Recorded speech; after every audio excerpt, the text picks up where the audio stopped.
Saludos, estimado jurado. Mi nombre es Ángel Chávez, titular de la cédula de identidad 11.289.943. Mi tutora es la doctora Nancy Torres. En el día de hoy, dándole gracias al Dios Altísimo, al Dios de los cielos y a mi Señor Jesucristo por permitirme la oportunidad de estar frente a ustedes desde la virtualidad, procedo a realizar la defensa de mi proyecto de grado titulado Gestión de la Política Pública para la Capacitación Laboral de los Privados de Libertad en Poli Rosario. Este proyecto se enmarca dentro de la línea de investigación políticas judiciales orientadas a la celeridad procesal. Como objetivo general de esta propuesta, de este proyecto, tenemos analizar la gestión de la política pública en la capacitación laboral de los privados de libertad en Poli Rosario. Como objetivos específicos que contribuyen, por supuesto, al logro del objetivo general, tenemos tres. Tenemos identificar los referentes teóricos y jurídicos que sustentan las políticas públicas de capacitación laboral a los privados de libertad en Poli Rosario. Como segundo objetivo, tenemos diagnosticar la aplicación de las políticas públicas de capacitación laboral a los privados de libertad en Poli Rosario. Y como tercero y último objetivo, tenemos realizar una propuesta para la capacitación laboral a los privados de libertad en Poli Rosario. A lo largo de esta defensa se van a desarrollar los siguientes aspectos: fundamentos teóricos y jurídicos, que vienen a constituir el capítulo número 1, diagnóstico, que viene a constituir el capítulo número 2, propuesta, que viene a constituir el capítulo número 3. Aparte de eso, tenemos las conclusiones y también los anexos. Damos paso pues a los fundamentos teóricos y jurídicos, comenzando por uno de los 4 elementos que se van a explicar a lo largo de esta defensa. Tenemos el imputado, que sin lugar a dudas constituye uno de los sujetos esenciales del proceso penal. Existen, según los autores, diferentes definiciones acerca de imputados, sin embargo todas coinciden, tienen un punto de coincidencia, por supuesto. Tenemos aquí a Binder 1998, según este autor, el imputado es toda aquella persona contra quien se dirige la pretensión penal. Tenemos también a Rosell 2002, quien por el mismo tenor define imputado como toda aquella persona contra quien se dirige la acción penal y que por supuesto tiene la necesidad de defenderse. Si nos vamos al Código Orgánico Procesal Penal, este al comienzo hace una distinción entre imputado y acusado. No obstante, el artículo 126 del Código referido refiere que el imputado es toda aquella persona señalada como autor o partícipe de un hecho punible por un acto de procedimiento, el cual incluye no solo actos procesales, sino también actos preprocesales. Ahora, como segundo elemento, dentro de los fundamentos teóricos tenemos gestión. Es innegable que constituye un acierto de la Universidad Bolivariana de Venezuela el hecho de utilizar la palabra gestión en lugar de la palabra gerencia en los programas de formación que ella tiene. Por ejemplo, tenemos gestión ambiental. Ahora, ¿por qué gestión y no gerencia? La gestión, indudablemente, es un concepto mucho más amplio que el de gerencia. La gerencia se refiere básicamente a los procesos administrativos, mientras que la gestión incluye no solamente los procesos administrativos, sino también incluye el liderazgo, tomando muy en cuenta el factor fundamental de toda organización, que es el elemento humano. Según Vilcarromero Ruiz, sin fecha, gestión es la acción de gestionar y administrar una actividad profesional. ¿Con qué propósito? Con el propósito de lograr un objetivo utilizando los medios disponibles. Ahora, según Benavides Gaibor 2011, la gestión constituye la guía que permite orientar la acción, previsión, visualización y empleo de los recursos y esfuerzos a los fines que se desean alcanzar. Recuérdese que siempre van a haber unos objetivos preestablecidos que van a permitir la marcha de la organización y que siempre se va a enfocar hacia el logro de estos. Tenemos las funciones de la gestión. Desde los tiempos de Fayol para acá, se habla de Henry Fayol, se habla de las funciones de la administración, funciones gerenciales. Estas también son funciones de la gestión, por supuesto, toda vez que la gerencia está incluida dentro de la gestión. Esas funciones con el tiempo han variado un poco en cuanto a los términos que se utilizan, pero básicamente se conservan casi intactos desde los tiempos aquellos de Fayol, a principios del siglo XX, hasta la actualidad. El primer elemento de las funciones de gestión es la planificación. Sabemos que el futuro es incierto y la planificación se ubica en el futuro. El gerente, la administración, la directiva, quiere lograr algo en el futuro. Para ello, debe realizar una serie de interrogaciones. ¿Qué debo hacer? ¿Cómo? ¿Cuándo? ¿Dónde? ¿Cómo? ¿Por qué? Se plantea, por supuesto, existe también la incertidumbre y hay que tratar de minimizar esa incertidumbre logrando el mayor conocimiento acerca de aquello que se quiere hacer. Entonces, la planificación se ubica en el futuro y constituye la primera fase del proceso administrativo, pero además de eso, constituye un elemento intelectual que invita a la acción posterior. O sea, lo que se planifique, lo que se proponga lograr, que quede plasmado, por supuesto, va a requerir a futuro la acción de la organización. Como segundo elemento tenemos organizar. La organización es una fase fundamental, pues permite ordenar no solamente las funciones, sino ordenar también estructural y jerárquicamente a la organización. Esta organización incluye elementos como el individuo, por supuesto, que es fundamental. El individuo es el que va a ocupar los diferentes cargos en la organización. Incluye, por supuesto, el ambiente o el entorno que rodea a la organización. Incluye la tecnología que va a generar cambios dentro de la organización, por supuesto, así como otros elementos. Ahora, como tercera fase tenemos la dirección, que como bien lo dice el término, consiste en dirigir las actividades humanas y los procesos dentro de la organización a fin de lograr los objetivos propuestos. Finalmente tenemos como última fase, y no menos importante, el control. Controlar es supervisar, es evaluar constantemente, continuamente, todo lo que ocurre dentro de la organización. Si la planificación establece lo que se quiere lograr, el control va a permitir determinar si se está logrando o no se está logrando, y si hay fallas o no hay fallas. Si se detectan fallas, por supuesto, se deben hacer las correcciones. Entonces, esa etapa de control o esa fase de control nos permite verificar si las cosas se están haciendo bien, si se está cumpliendo con lo planificado, si es necesario hacer algún tipo de cambios, siempre enfocados en los objetivos organizacionales. Ahora, como tercer elemento tenemos las políticas públicas. Tenemos a Torres Melo y Santander 2003, Aguilar 1992. Básicamente lo que dicen ellos es que las políticas públicas constituyen la materialización de la acción del Estado. Es el puente entre la acción gubernamental y la sociedad. Puente entre la acción gubernamental y la sociedad.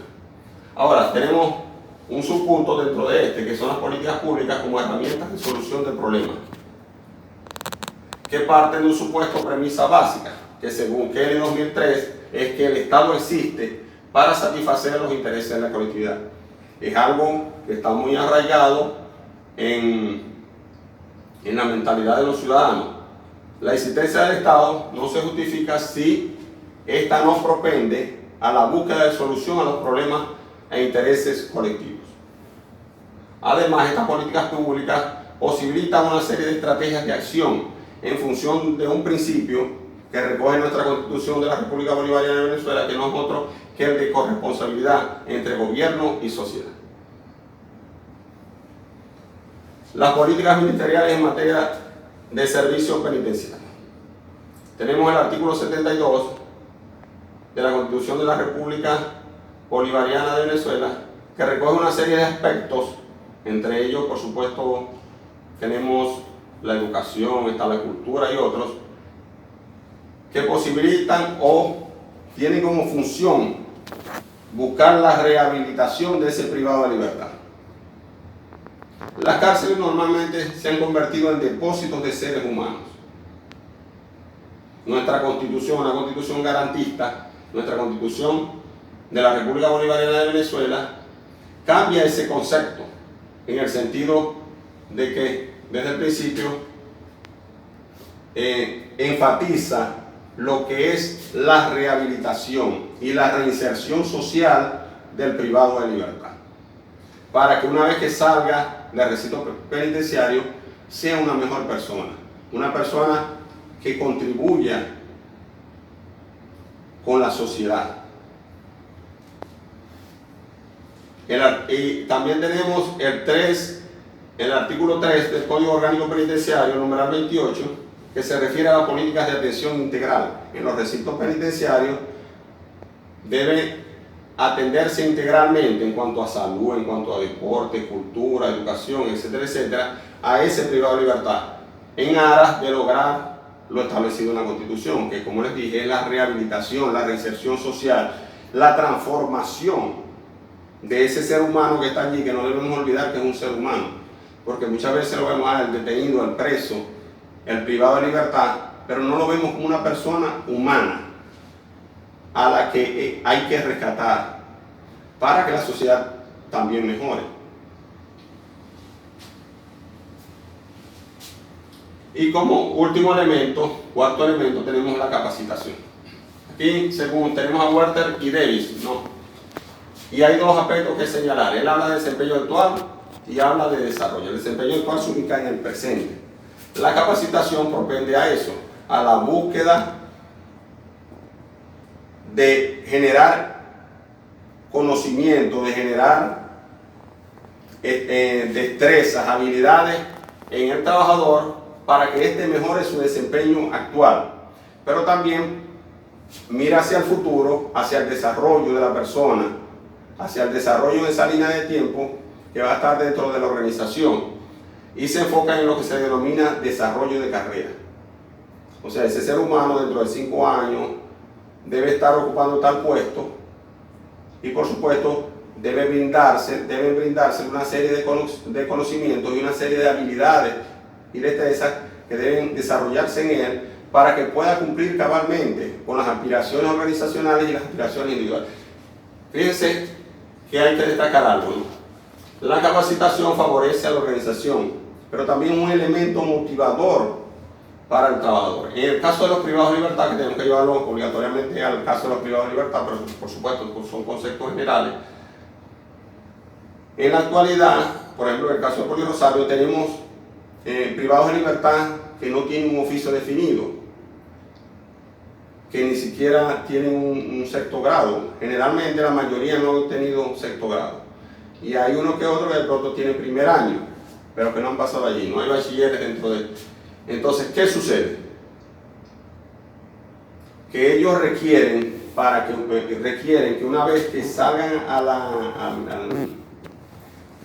la vida social nuevamente, se incorporen a la vida social, tengan un oficio, o que el oficio que tenían lo hayan mejorado, perfeccionado. Eso sirve como motivación para ellos, ¿para qué? Para no delinquir.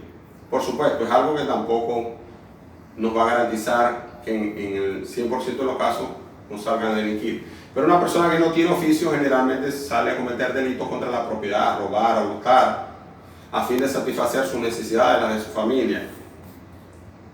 Una persona con un oficio tiene mayor posibilidades, más oportunidades para desempeñarse dentro de cualquier organización, devengar un salario y poder mantener a su familia.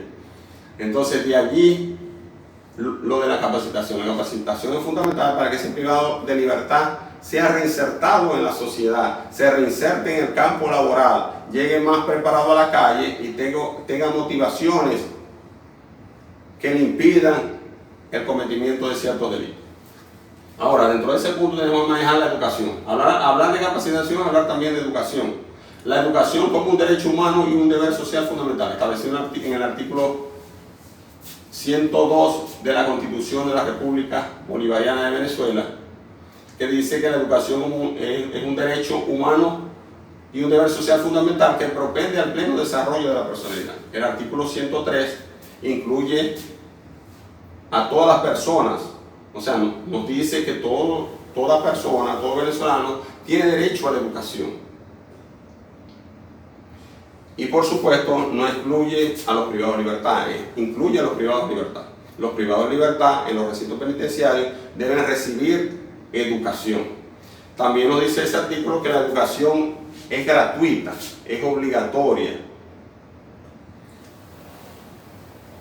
Es gratuita hasta el nivel de pregrado universitario. Y es un derecho, por supuesto, de todos los ciudadanos. La capacitación laboral. Los artículos 3, numeral 3 y 49 del Código Orgánico Penitenciario se refieren a la atención integral y el componente laboral. Dentro del recinto penitenciario deben existir una serie de condiciones que propenden a la atención integral de ese privado de libertad y también debe existir un componente laboral. La persona estudia, pero la persona también desempeña funciones laborales dentro del recinto penitenciario, donde deben existir talleres, no solamente para que realicen cursos, sino para que esa persona también vaya desarrollando su trabajo. Entonces, esos dos componentes, educación, capacitación laboral, van de la mano. Ahora, programa de capacitación laboral. Tenemos que el artículo 59 del Código Orgánico Penitenciario se refiere a la existencia de un programa de capacitación dentro de los recintos penitenciarios. Debe existir un programa de capacitación con los cursos, con los talleres, con las estrategias,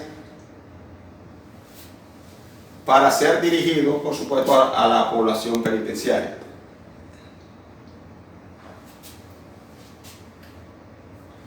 Ahora tenemos el diagnóstico, contexto. La investigación se realizó en Polirosario. Polirosario es el Instituto Autónomo de Policía Municipal Rosario de Perijá. El método, tenemos un enfoque metodológico de investigación, acción, participación, es lo que se conoce como IAP, donde no existen no existen objetos de investigación, existen sujetos de investigación. Tenemos un método de investigación social cualitativa que difiere, por supuesto, de la investigación cuantitativa, que le da más importancia a las estadísticas, a los números. Aquí hay ciertos aspectos que tienen mayor relevancia a la hora de realizar una investigación, como la que se realizó, que se busca mejorar, transformar. Ese elemento en IAP podríamos agregar IAPT, investigación, acción, participación transformadora. Yo creo que es un elemento que debe ser fundamental.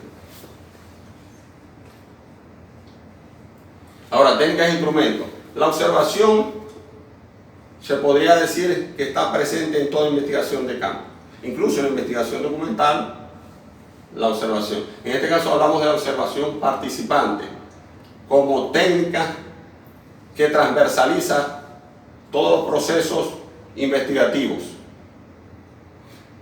También se utilizó como instrumento la entrevista semiestructurada. Más adelante en los anexos vamos a ver una reseña fotográfica. Y como recurso, por supuesto, se tomó notas a través de una libreta de notas, grabadora, así como una guía, que en todo momento se tuvo a la mano, una guía de entrevista semiestructurada, que si bien a veces era necesario cambiar la pregunta, hacer más entendible la pregunta, de acuerdo a la dinámica que se presentaba dentro del proceso de entrevista, siempre estaba dentro de lo que se planificó. Ahora bien, población y muestra. En esta investigación la muestra es censal, pues se tomó como muestra a la población total, por ser una población que es pequeña, si se quiere. está conformada por 37 privados de libertad, de esos solo una es femenina. Ahora, siguiendo con el diagnóstico, ahora continuamos con las categorías de análisis. Son 3 las categorías de análisis que permitieron realizar el diagnóstico. La primera es políticas públicas de transformación e independencia. Tenemos la necesidad de capacitación laboral y tenemos las condiciones para la capacitación laboral. Dentro de las políticas públicas de transformación e independencia, tenemos lo que es la atención efectiva e integral a las internas e internos. Lo que implica, como ya se mencionó anteriormente, educación, cultura, deporte, salud, formación socioproductiva, formación en ciudadanía.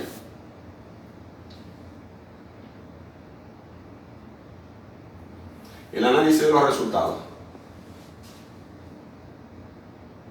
Cuando nos referimos a las políticas públicas de transformación social, es evidente que dentro de Polirosario, por más que la directiva haya hecho esfuerzos al respecto, no se atiende integralmente a los privados y privadas de libertad. Entonces, hay fallas respecto a eso. En cuanto a las condiciones, a las necesidades de capacitación, las entrevistas y lo observado, el mismo contacto con los privados de libertad permitió determinar que existe mucha necesidad de capacitación. La mayoría de los muchachos que allí se encuentran, que son jóvenes, no cuentan con un oficio definido, aparte que tienen una escolaridad muy escasa. ¿Existen condiciones para la capacitación laboral?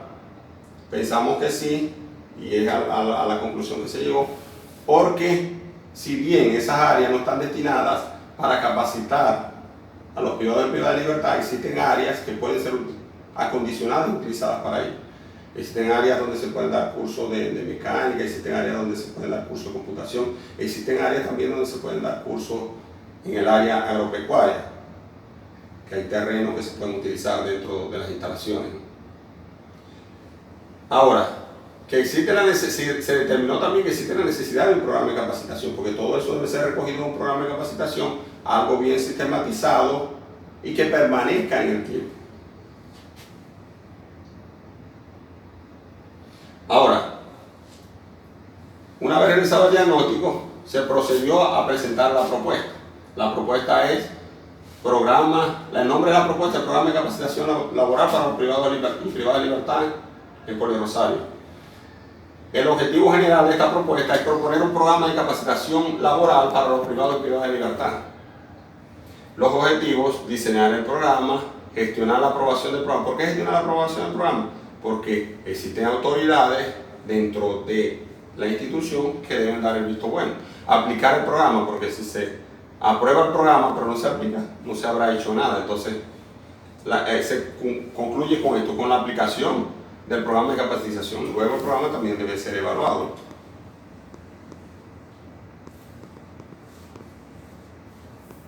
La finalidad de la propuesta. Esta propuesta busca o persigue o va a permitir en el futuro promover el desarrollo integral de las personas privadas de libertad, así como reforzar ciertas habilidades y destrezas necesarias para el desempeño de un oficio.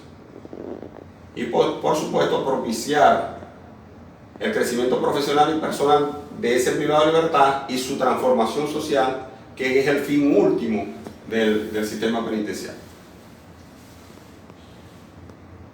Ahora, esto pasa por una serie de actividades y tareas que ya hablamos de diseñar, de gestionar la aprobación. Estas son las actividades, de aquí un conjunto de tareas que deben ser realizadas para poder finalmente presentar el programa de capacitación laboral, aplicarlo y mantenerlo en el tiempo. ¿Por qué? Porque este programa debe ser evaluado anualmente. ¿Qué sucede? Que no podemos quedar en el mismo programa. De pronto algún privado que está allí más del tiempo, más de un año, aprobó por ejemplo un curso de contabilidad básica el siguiente año él quiere continuar, debería ofrecérsele un curso de contabilidad intermedia y posteriormente un curso de contabilidad avanzada. En ese sentido, el programa debe irse actualizando también en el tiempo después que se haga todo esto. Aquí tenemos el cronograma de actividades. Durante el primer mes se deben contactar a los entes públicos y privados y aliados internos y realizar reuniones de trabajo. Ya durante el segundo mes, conformar un equipo para el diseño y formulación de proyectos de capacitación y conformar un equipo para el mantenimiento y actualización anual del programa de capacitación, que es lo que venía mencionando anteriormente. También se debe conformar un equipo de atención integral a los privados y privados de libertad. ¿Por qué esto? Porque la sola capacitación no va a transformar a los privados de libertad. Deben ser atendidos integralmente y hacia esa búsqueda se debe avanzar. Es algo que complementa la capacitación. Dictar cursos y talleres de capacitación también al personal policial y facilitadores. Recordemos que los facilitadores y los policías no están acostumbrados al manejo de privados de libertad. Entonces deben ser capacitados. Acondicionamiento de espacios para dictar los cursos de capacitación a los privados y privadas de libertad. Como se decía anteriormente, existen espacios, pero estos deben ser acondicionados. Y finalmente presentar el programa de capacitación laboral, el cual debe ser aplicado. Ya eso se haría en el cuarto mes. Ahora, conclusiones. En Polirosario se realizan esfuerzos para atender a una población de 37 privados de libertad. Tanto el director general como la directiva que integra este cuerpo policial están ganados a la idea de hacer lo posible para mejorar las condiciones de los privados de libertad. En ese sentido, se han hecho numerosos esfuerzos. Incluso se han querido dictar talleres, se han dictado talleres, cursos. El problema es que eso no ha sido sistematizado, no se ha recogido en un programa y no ha tenido permanencia en el tiempo. Ahora, los privados de libertad reciben una atención efectiva e integral en las áreas de educación, cultura y deporte. No reciben, perdón. Hacia eso se debe avanzar. Se hacen prácticas de deporte informales, lo que en el lenguaje normal y cotidiano se denomina caimanera, pero no hay un profesor de educación física y deporte o una persona capacitada en esa área. En la parte cultural tampoco tenemos. Las misiones educativas actualmente no tienen participación dentro de la institución. Al principio se incluyó la misión Robinson y se incluyó la misión Riva, pero ese programa también quedó después relegado. Tampoco hay en la salud. Para atender a los privados tienen que ser trasladados a algún centro de salud, pero no existe dentro de recinto un espacio, un área dedicada a la atención médica. La formación socioproductiva tampoco es atendida. Por supuesto, se dictan charlas, constantemente se están dando charlas que propenden hacia la formación ciudadana, pero no hay un programa como tal. Ahora, existe una evidente necesidad de capacitación a los privados de libertad. Eso quedó en evidencia luego del diagnóstico. Tenemos que existen condiciones para diseñar e impulsar un programa de capacitación. Totalmente de acuerdo en que existen todas las condiciones. Y lo sabe la directiva, lo saben los privados de libertad, lo sabemos, lo sé yo como investigador. Entonces, las posibilidades de que se realice un programa de capacitación son altísimas. Lo que hace falta es voluntad. Al no existir un programa de capacitación, la necesidad de capacitación y condiciones para la capacitación, se impone el diseño de un programa de capacitación. Por supuesto, hay que diseñar un programa de capacitación, partiendo desde cero, manejando, por supuesto, los conocimientos teóricos necesarios. Las recomendaciones: se recomienda seguir con la investigación para profundizar este fenómeno que se está presentando en nuestro estado por la desaparición física de la Cárcel Nacional de Maracaibo. No es solamente Polirosario. Son todos los centros policiales, todos los centros de coordinación policiales que tienen detenidos que deben investigar y proponer, hacer propuestas válidas para resolver esta situación, que se presentaba como una situación coyuntural, pero que ya lleva más de 6 años. Establecer convenios con las universidades públicas y privadas y colegios profesionales para que presenten propuestas de capacitación a los privados y privadas de libertad. Esos son posibles aliados externos que hay que tocarlo, hay que captarlo. Buscar financiamiento para mejorar la estructura física y poder dar mejor atención a los privados y privados de libertad. Esto es fundamental, pero también es algo que se puede lograr. Ahora, pasamos a los anexos. Tenemos el anexo número 1, el cuestionario. Fíjense que aquí tenemos las preguntas que se diseñaron para realizar la recolección de datos. Aquí tenemos el frente o la fachada de la sede principal de Polirosario, que está ubicada en el corredor vial Valdemar Sandoval, al lado del Parque Ferial. Tenemos en el anexo 3 el patio del comando de Polirosario. Fíjense que en esta parte donde se ve en amarillo, que ahí hay un filtro, es el área donde se encuentran los privados normalmente. En un área de 2 metros por 7. Y 7, pero hay que reducir a 5 porque 2 están ocupando el baño. Un área, por supuesto, son condiciones de hacinamiento que hay que resaltar. Fíjense, aquí en esta reseña fotográfica me encuentro con 3 funcionarios y los privados de libertad dándoles una charla, conversando con ellos. Esto se hizo continuamente, reuniones con ellos, y los privados de libertad siempre estuvieron muy motivados a participar. Entonces es algo también hay que destacar. Aquí me encuentro dando una charla previa a la realización de la entrevista con los privados de libertad. Bueno, hemos llegado al final. En verdad, muchísimas gracias. Debo destacar que realmente disfruté de realizar esta investigación. Me quedó como enseñanza que esas personas que se encuentran en 4 paredes, enrejadas, esas personas que están privadas de libertad, son seres humanos. Y yo creo que lo que hagamos por ellos va a contribuir con la sociedad. Entonces hay que hacer algo por esa gente. Muchísimas gracias.